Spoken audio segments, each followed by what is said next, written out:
Dinge begin nou vinnig einde se kant toe staan in die Super Rugby reeks. As 'n mens so mooi na die stand van sake kyk, dan is daar miskien nog 3 Suid-Afrikaanse spanne wat bo in hulle groep kan eindig. Die Bulle, die Lions en die Stormers. Hoor 'n bietjie wat sê ons rugby skrywers daarvan. Die probleem vir die Lions is hulle het nog nie genoeg bonuspunte tot dusver gewerf nie. So die probleem is hulle gaan waarskynlik al 4 hulle oorblywende wedstryde moet wen om enigstens 'n kans te hê in die uitklopfase en dan nog steeds moet staatmaak op ander uitslae.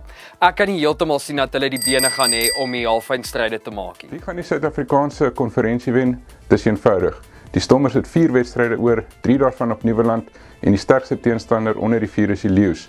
Bulle moet toer, 4 toerwedstryde en die Lions glo ek is nog 'n bietjie jonk en hulle gaan dit net nie maak nie. As die Bulle eerste wil eindig in die Suid-Afrikaanse konferensie, gaan hulle minstens 2 wedstryde op hulle oorsese toer moet wen. Troof hulle die Blues in Auckland, is hulle halfpad daar. Die Stormers en die Lions het vroeër heel skaflike toere gehad en die Bulle kan hulle nadoen. Alwyn Hollenbach het verlede week weer as 'n leeuster ontpop. Die man is maar nog net 29 jaar oud, maar partykeer kan 'n mens dalk dink hy's bietjie ouer as dit. Hy het ook al onder baie beserings deurgeloop. Hoor 'n bietjie wat hy self daarvan te sê het. As hulle sê lank in die tand, jy weet, al verskil is ek net jong begin. Ek was 18 gewees toe ek begin het. So dit is al lank, maar ek meen die ouderdom, jy weet, ek's nou 29 en daar's ook anders as jy kyk na spanne, daar's baie ouens in die 30s wat speel. So ons het net 'n baie jong span. So dis hoekom ek dink die ouens meer in die ouderdom praat.